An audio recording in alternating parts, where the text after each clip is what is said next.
Hello everyone, today we will be discussing how to solve quadratic formulas and what methods to use when. So we're here, you can see our first three problems. The first two Andrew will solve, and the last one I'll solve. So without further ado, let's begin. Hello, here are the two problems that I am going to show you today. So, first one we have is 4x squared minus 8x equals -1. So, we could obviously simplify that to 4x squared minus 8x plus 1 because that's the best way to solve a quadratic equation. So we could already eliminate completing the square because it would be too complicated with all the fractions because you can't just evenly divide 4 because as we know, a should always be 1 when solving. So, AC method also wouldn't work because I think there is no answer because you would have to do 4 times 1, which is 4, and somehow make that to -8. I don't think that's even possible. So we have to default to quadratic formula. So quadratic formula is opposite of b plus or minus root b squared minus 4ac divided by 2a. So what we do is we identify a, b, and then c. So how will we do this? Okay, so we plug everything in. So opposite of b, so that's just opposite of 8, so that's just 8, plus or minus root. So then it's just b squared minus 4ac. So -8, what's -8 squared? 64. So just write 64 minus 4. What's a? It's 4. So do 4. And then what's c? It's 1. So just do that. And then what's 2a? So 2a is just 2 times 4. So all divided by 8. So now I'm going to get out my calculator and I'll return to you with the answer. Okay, I'm back with the answer. So this is actually called the discriminant. So the discriminant is 48. So what will we do now? So we have to factor it. So as we know, if 48 is not a perfect square, so we have to simplify. So the biggest perfect square that goes in is 16. So we do 8 plus or minus root 16 and then root 3 over 8. But as we know, that could just be written as 8 plus or minus 4 root 3 over 8.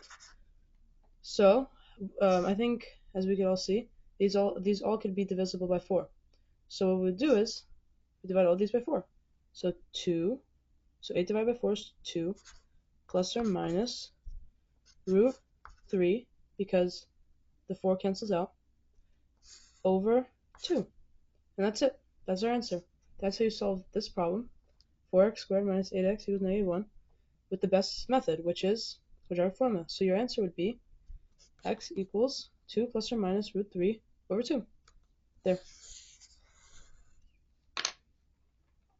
So now, let's move on to the second problem. So, the second problem, here it is. 8x squared plus 10x equals 3. So first, what we want to do is 8x squared plus 10x, so we simplify it to make it 0. So it's 8x squared plus 10x minus 3 equals 0. So, what is the best method to do this? So, let's already eliminate completing the square. This would be way too hard to do completing the square with, because x is the a is not 1, and if we try to divide everything by 8, crazy fractions. We don't want to do that. So let's try out the AC method. So what's a times c? It's -24. So -24. And then then what's b? So b is 10. So what multiplies to -24 and adds to 10? Well, let's figure that out. So that would be 12 and -2. So what we do is 8x squared plus 12x minus 2x minus 3 equals 0. So now it's pretty simple. You just group it, and then what can you divide both of these by?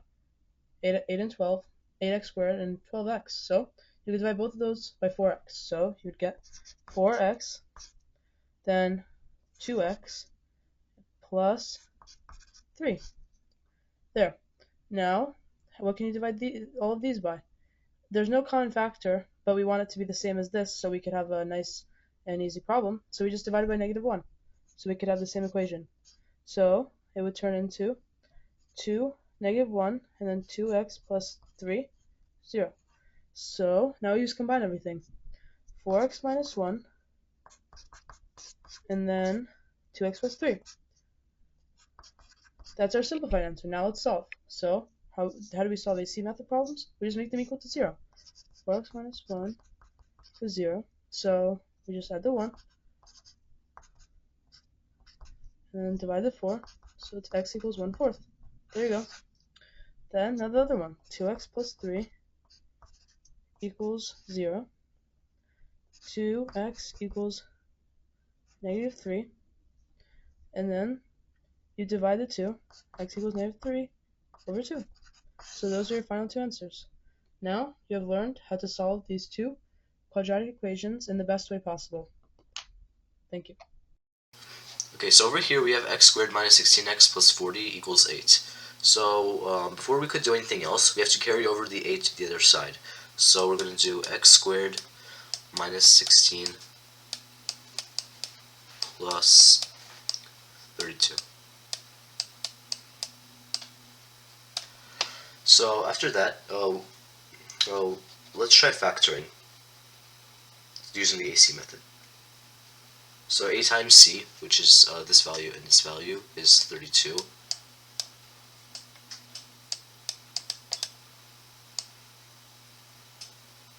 And the b value is 16, which is over here.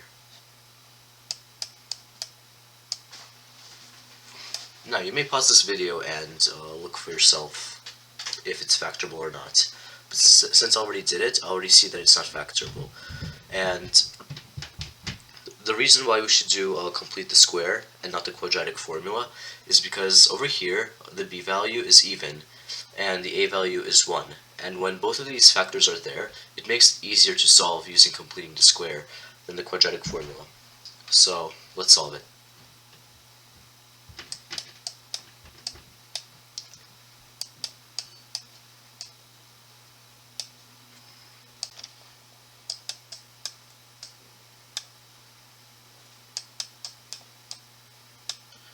And over here we're going to leave the c value empty for now and carry over 32, which is going to be negative 32 on the other side. So over here, to find the c value in completing the square, you have to divide this by 2 and then square it, which in this case will be 64. So to find 64, if you want more help, do b divided by 2, and then that value b squared. Oh yeah, also added to the other side over here. Okay, so let's factor this over here, which is going to be x minus 8. We got x minus 8 through this over here. And if we add the 2, it's going to be 32. And then let's square root all of this, which is over here is going to be obviously x minus 8. And over there it's going to be 4 times square root of, and over here 4 times the square root of 2. Oh yeah, and also plus minus, don't forget that. And then we carry over the a to the other side, which is going to be just 8. And then we do plus minus 4 times 2 squared. And yeah, that's our solution. I hope this video finds you well in your next exam. Goodbye.